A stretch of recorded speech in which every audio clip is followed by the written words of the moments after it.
नमस्कार दोस्तों। तो आज के सेशन में हम यहाँ पे बीएलएड एंट्रेंस एग्ज़ाम जो आपके हो चुका है इस समय, ठीक है, उससे संबंधित कुछ इन्फॉर्मेशन को शेयर करेंगे जो कि काफ़ी इंपॉर्टेंट इन्फॉर्मेशन होगी। मैं बता दूं इससे पहले कि मैं खुद एक बीएलएड का छात्र हूँ और ये मेरा 4th ईयर है, ठीक है, यानी लास्ट ईयर है। तो मैं इस बार क्लियर कर लूँगा। तो मेरा जो है 3 साल का एक्सपीरियंस है, यानी 3 साल हो चुका है, चौथा साल मेरा चल रहा है। तो बीएलएड के बारे में काफ़ी सारी नॉलेज मुझे हो चुकी है, क्योंकि स्टार्टिंग में आया था तो उसके बारे में उससे रिलेटेड चीज़ें मुझे नहीं पता थी। लेकिन अभी मैं सारी चीज़ें जान चुका हूँ, ठीक है। और पिछले 3-4 साल से मैं जो है लगातार वीडियोज़ भी डाल रहा हूँ। तो इससे संबंधित काफ़ी सारे डाउट्स होते हैं कि एग्ज़ाम के बाद में हमें क्या करना चाहिए, किस तरीके से प्रोसीजर होता है, उसको हम किस तरीके से फॉलो करेंगे, वो समझने का मैं प्रयास करूँगी, ठीक है। थोड़ा सा पेशेंस रखना होगा, वीडियो हो सकता है लंबा हो, लेकिन चीज़ें जो है एकदम क्लेरिफाई होनी चाहिए। तो इस वजह से मैं कहूँगा कि एक एक पॉइंट जो है, क्योंकि मैं इसमें जो है रिजल्ट के बाद जो है काउंसलिंग, फिर इसके बाद जो है आपको चॉइस फिलिंग का ऑप्शन होता है, फिर सीट अलॉटमेंट, फिर अपग्रेड क्या ऑप्शन मतलब क्या होता है, फिर फाइनल सबमिशन मतलब क्या होता है, फिर कॉलेज विजिट, इन सारे संबंधित जो है ये हमारे टॉपिक्स होंगे जो कि आज की वीडियो में यहाँ पे देखने का प्रयास करेंगे। इसके साथ ही साथ में हमारा जो नेक्स्ट वीडियो होगा उसमें मैं बताऊंगा कि रिजल्ट के बाद में सबसे बेस्ट कॉलेजेस कौन से हैं जो कि आपको चुनना चाहिए और किस बेसिस पे चुनना चाहिए, ठीक है। जैसे कि एरिया वाइज, या फिर पढ़ाई के मामले में, या फिर फीस जो है वो कम लेता है कॉलेज, इस तरीके से हम यहाँ पे डिवाइड करके कॉलेजेस को देखेंगे। लोकेशन वाइज भी हम यहाँ पे देखने का प्रयास करेंगे। तो बात करते हैं, जैसा कि आपका बीएलएड का एंट्रेंस एग्जाम हो चुका है और रिजल्ट जो है वो 15 डेज में आने के चांसेस हैं, ठीक है। 10 से 15 दिन में वो रिजल्ट दे देते हैं। इसके बाद काउंसलिंग की प्रक्रिया चालू हो जाती है। सिंपली यहाँ पे आपका जो है डाउनलोड रिजल्ट दिखाएगा, जहाँ पे डाउनलोड एडमिट कार्ड दिखा रहा है, ठीक है। तो आपको जब डाउनलोड करेंगे तो पीडीएफ फॉर्म में आपके सामने आएगा। पीडीएफ फॉर्म में अपना सिंपली नाम दर्ज करना है, ठीक है। यहाँ पे टोटल सीट की मैं बात करूँ तो टोटल सीट जो है 750 से 800 के आसपास में होती है और 17 से 18 कॉलेजेस हैं। एक बार मैं वापस से चेक कर लीजिएगा, क्योंकि मैं कॉलेज की जो है मैंने देख रखा है कितने कॉलेजेस हैं, तो उसको देख लीजिएगा। और हर कॉलेज में जो है अप्रॉक्सीमेटली 50 सीट होती हैं, ठीक है। किसी किसी कॉलेज में जो है 25 सीटें जो है 25 सीटें जो है वो उन्होंने प्राइवेट कर रखा है स्टूडेंट के लिए, ठीक है। स्टूडेंट इन द सेंस कि कोई डायरेक्टली अगर एडमिशन लेना चाहता है तो उनके लिए भी ये सीटें होती हैं। तो जैसे आपका यहाँ पे मान लीजिए कि मेरा आ गया है पीडीएफ फॉर्म में। अब कई लोगों का बच्चों क्या होता है कि 200 मार्क्स का, क्योंकि इस बार पेपर हुआ था, तो 200 मार्क्स में मान लीजिए कि अगर आपने 100 यानी 100 प्लस पाया है तो आप कोई भी कॉलेज चाहेंगे मिल जाएगा, ठीक है। कुछ अच्छे कॉलेज छोड़ करके मैं उनको देखूँ ध्यान दूंगा लास्ट में, ठीक है। इसके बाद में बात करूँ तो अप्रॉक्सीमेटली मिल जाते हैं, यानी 50% अगर मार्क्स आपने लाए हैं तो मिल जाते हैं कुछ कॉलेजेस छोड़ के। अगर आपको सबसे बेस्ट कॉलेज लेना है तो 150 प्लस अगर आपका है तो बड़े आसानी से आप कोई भी कॉलेज अगर आप पाना चाहेंगे तो वो आपका मिल जाएगा, ठीक है। मैं काफ़ी सारी इन्फॉर्मेशन दूंगा, काफ़ी सारे बीएलएड के बारे में भी इन्फॉर्मेशन दूंगा कि बीएलएड क्यों करना चाहिए या फिर क्यों नहीं करना चाहिए। उसके बारे में हमारा अगला वीडियो जल्दी आएगा, ठीक है। अब यहाँ पे हमारा रिजल्ट आएगा, पीडीएफ हमने देख लिया, इसके बाद काउंसलिंग प्रोसीजर चालू होता है। जब मैं एडमिशन ले रहा था तो उसमें जो है अप्रॉक्सीमेटली मुझसे 4,500 रुपये जमा करवाया गया था, ठीक है। काउंसलिंग में क्या होता है, चॉइस फिलिंग होती है। चॉइस फिलिंग क्या होता है कि आपने अगर नंबर पाया तो उसके बेसिस पे जो है आपका कॉलेज जो है चुनना होता है कि आप कौन सा कॉलेज चुनेंगे। अब ये क्या होता है कि आप प्रेफरेंस वाइज डालेंगे, जैसे पहले नंबर पे मैंने डाल दिया है जीएसआरएम या फिर बोरा इंस्टीट्यूट, या फिर मैंने डाल दिया है सिटी कॉलेज, ठीक है, जो अदर कॉलेजेस है। दूसरे नंबर पे मैंने दूसरा कॉलेज डाला है, तीसरे नंबर पे तीसरा कॉलेज डाला है। इसी तरीके से हमने सारे कॉलेज को डाल रखा है, ठीक है। अब कॉलेज को डालने के बाद हमारा हमारा प्रेफरेंस होता है, प्रेफरेंस वाइज, यानी first, second, third, fourth, fifth. अगर आप भरना चाहेंगे तो 17 से 18 कॉलेज भर सकते हैं, लेकिन मैं रिकमेंड करूंगा कि आपको भरने की ज़रूरत नहीं है। आप मैक्सिमम जो है 5 से 8 कॉलेज भर सकते हैं, ठीक है। 8 से 10 ही कॉलेज भरिएगा, क्योंकि लास्ट में जो है कई बार क्या होता है कि वो कोई भी कॉलेज आपको दे देते हैं फिर, ठीक है। कोई गंदा सा कॉलेज आपको उठा के दे देंगे, लास्ट में आपको जो है रियलाइज़ करेंगे कि ये चीज़ें, ये कॉलेज मुझे नहीं चाहिए होगा। फिर आप अपग्रेड करवाते हैं तो उससे ऊपर वाला कॉलेज देते हैं, तो आपके पास कोई ऑप्शन नहीं होता है, तो ठीक है, इस बात का ध्यान रखिएगा। अब क्या होता है, मैंने मान लीजिए कॉलेज मैंने भर दिया, पहला मान लीजिए बोरा इंस्टीट्यूट भर दिया, दूसरा मैंने सिटी भर दिया, ठीक है। अभी मैं बताऊंगा, अभी ये रफली मैं बता रहा हूँ, ठीक है। तीसरा या फिर पहला मैं जीएसआरएम भी भर सकता हूँ, दूसरा मैंने बोरा भर दिया, तीसरा मैंने किसी और कॉलेज को भर दिया, चौथा मैंने किसी और भर दिया, ठीक है। अब क्या होगा, ये काउंसलिंग में आपका पैसे कुछ जमा होंगे, ठीक है। आपकी बैंक डिटेल्स मांगी जाएगी, उसमें बैंक डिटेल्स के बाद में आपका पैसा जमा होगा। अब ये ध्यान रखना होता है कि अगर आप चॉइस फिलिंग कर रहे हैं और आपको कॉलेज जो है अलॉट हो जाता है, ठीक है, तो उस सेंस में अगर आप उसके बाद अगर अलॉट होने के बाद में अगर आपके पास एक ऑप्शन होता है अपग्रेड का, ठीक है, मान लीजिए कि मुझे तीसरे नंबर का कॉलेज मिला है, अब मैं अपग्रेड कराना चाहता हूं, तो अपग्रेड में क्या होगा, या तो आपको दूसरे नंबर का कॉलेज या फिर आपके पहले नंबर का कॉलेज आपको दे दिया जाएगा। अगर मान लीजिए मुझे दूसरे नंबर का कॉलेज मिला है तो मैं अगर अपग्रेड का ऑप्शन देता हूं तो मुझे पहले नंबर का कॉलेज मिलेगा। मान लीजिए कि मुझे पहले ही नंबर का कॉलेज मिल चुका है, तब मैं अपग्रेड का ऑप्शन नहीं ले सकता क्योंकि इससे ऊपर कोई कॉलेज नहीं है। तो पहले नंबर का कॉलेज हमें मिल गया है तो उसमें मैं अपग्रेड नहीं कर सकता, ठीक है, ये बात होती है।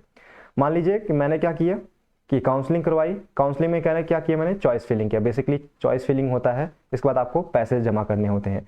अब वो 2300 एक बार जमा किया था, ठीक है, पिछली बार उससे पहले मैंने 4500 जमा किया था। 2019 की मैं बात करूं, ठीक है, तो अलग अलग तरीके से लेते रहते हैं। हो सकता है कि इस बार मान के चलिए कि 3500 के रेंज में जमा करना होता है आपको। अब ये 3500 रुपये अगर आपको कॉलेज नहीं मिलता है तो आपके बैंक अकाउंट में वापस हो जाएंगे, लेकिन 100% यहाँ पे कॉलेज आपको अलॉट हो जाता है। तो ध्यान से चुनिएगा, ये सब डिसीजन लीजिएगा तो बड़े ध्यान से लीजिएगा, ठीक है। तो 100% में कॉलेज जो है अलॉट हो जाता है। उन्हीं का नहीं होता जो माइनस में जो है नंबर पाए रहते हैं, उन्हीं का नहीं होता है, क्योंकि 800 सीटें हैं टोटल। इसके बाद जो है बच्चे जो होते हैं वो 2500 के आसपास में फॉर्म पड़ता है, ठीक है, 2500-3000 के बीच में फॉर्म पड़ते हैं। तो इसमें से तो मान लीजिए कि 500 लड़के तो ऐसे ही फॉर्म डाल देते हैं, ठीक है, लास्ट में उनको ये रियलाइज़ होता है कि मैंने गलत तरीके से भर दिया, तो वो तो बाहर छट जाते हैं, ठीक है। तो इसको आपको चिंता नहीं करनी है। इसके बाद क्या होता है कि आपने डाला, आपको अलॉट हुआ, अलॉट होने के बाद में आपका एक अपग्रेड का होता है। अपग्रेड का ऑप्शन अगर होता है, अगर आप अपग्रेड कर देते हैं तो आपको उससे ऊपर का ऑप्शन वाले जितने भी कॉलेजेस हैं उनमें से कोई भी मिल सकता है। अगर आप अपग्रेड नहीं करते हैं, ब्लॉक कर देते हैं, तो ब्लॉक करने के बाद में आप अपग्रेड नहीं कर सकते हैं। तो बड़े ध्यान से चुनिएगा कॉलेज, ठीक है, मैं अभी भी लास्ट पे भी रिकमेंड करूंगा। इसके बाद क्या होता है, ब्लॉक हो जाता है कॉलेज आपका। जब कॉलेज आपका ब्लॉक हो जाएगा उसके बाद फिर क्या होता है कि जो बाकी बचे हुए फीस है, ठीक है, उसको अपने सभी डॉक्यूमेंट को साथ में ले करके कॉलेज में किसी भी दिन जाकर आप वहाँ पे फाइनल एडमिशन ले सकते हैं, ठीक है। मैंने डॉक्यूमेंट में बता रखा क्या आपको चाहिए, डॉक्यूमेंट में क्या होना चाहिए एक बार मैं लास्ट में बता देना चाहता हूँ। जैसे कि आपकी 12th की मार्कशीट होनी चाहिए, ठीक है। इसके बाद मार्कशीट होने के साथ साथ में टीसी भी होनी चाहिए, ट्रांसफ़र सर्टिफिकेट। इसके साथ ही साथ में जाति, आय और निवास होना चाहिए।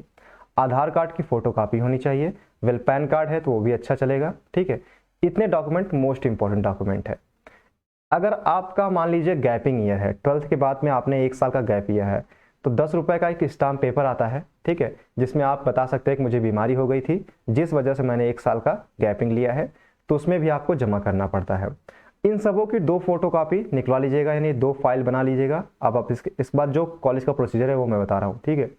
2 फाइल आपको बना लेनी है, 2 फाइल को आपको कॉलेज में ले जा करके जमा कर देना है। जमा करने के बाद में बाकी बचे हुए जो पैसे होते हैं वो यहाँ पे आपसे चार्ज लिए जाते हैं। फर्स्ट ईयर में क्या होता है कि 40,000 जो है आपका फीस ली जाती है, प्लस 10 के कॉलेज वाले एक्स्ट्रा चार्ज लेते हैं। एक्स्ट्रा चार्ज जो है कुछ कॉलेजेस हैं जो कि एक्स्ट्रा चार्ज नहीं लेते हैं, जैसे कि मैं बोरा इंस्टीट्यूट की बात करूं तो बोरा इंस्टीट्यूट सिर्फ आपसे 40,000 लेगा, लेकिन यहाँ पर बोरा इंस्टीट्यूट में कुछ ही स्टूडेंट का हो पाता है, ठीक है। मैं बताऊंगा अभी, हम अगर चाहते तो मैं 3 दोस्त थे, मैंने बोरा इंस्टीट्यूट क्यों नहीं लिया, किस वजह से नहीं लिया था, क्योंकि मेरा 35 रैंक था, मेरे दोस्त का 2nd रैंक था और एक का 125 रैंक था, तो हम तीनों को ये बोरा इंस्टीट्यूट मिल जाता, ठीक है, अगर हम चाह लेते तो। लेकिन हमने बोरा नहीं चुना, दूसरा कॉलेज चुना, ठीक है। अभी उसके पीछे का रीजन भी हम जानेंगे, कॉलेज को मैंने किस बेसिस पे चुना था। मैंने क्योंकि स्टार्टिंग में भी था, मैंने सारा कॉलेज एक बार देखा था, उसी की बेसिस पे मैंने देखा था, ठीक, ध्यान दिया था। अब मेरा 3 साल का एक्सपीरियंस हो चुका है तो मुझे कॉलेज के बारे में काफ़ी सारी इन्फॉर्मेशन पता हो चुकी है कि सारे कॉलेज में कहीं ना कहीं किसी न किसी रूप में मेरे दोस्त या फिर किसी न किसी संबंधित जो है दोस्त जो है पढ़ते रहते हैं, ठीक है। आपस में हम मिलते हैं, कॉलेज के बारे में मुझे काफ़ी सारी इन्फॉर्मेशन जो है मिल चुकी है। तो फाइनल सबमिशन के बाद जब आप अपग्रेड नहीं करेंगे या फिर अपग्रेड करने के बाद जो आपको कॉलेज मिलेगा वो तो आपको लेना पड़ेगा, उसके बाद आप अपग्रेड नहीं कर सकते हैं, ठीक है। लेने के बाद में फिर क्या होगा, मान लीजिए कि आप कॉलेज में एडमिशन नहीं लेना चाहते हैं तो आपका फीस जो है वो, यानी मान लीजिए कि 3500 रुपये है या फिर 4500 रुपये जो भी होता, ठीक है, वो वापस नहीं होगा अगर आप कॉलेज नहीं लेंगे, तो ध्यान दीजिएगा, ठीक है। अब इसके बाद जो है फाइनल सबमिट के बाद में आपको कॉलेज विजिट करना होता है। कॉलेज में विजिट करने के बाद ये सारे डॉक्यूमेंट जो कि इंपॉर्टेंट डॉक्यूमेंट है, ये सारे डॉक्यूमेंट आपको ले जा करके वहाँ पे जमा करने होते हैं। अब देखिए कॉलेज को जो है अगर मैं चाहूँगा तो अगले वीडियोज़ में मैं ज़रूर बताऊँगा।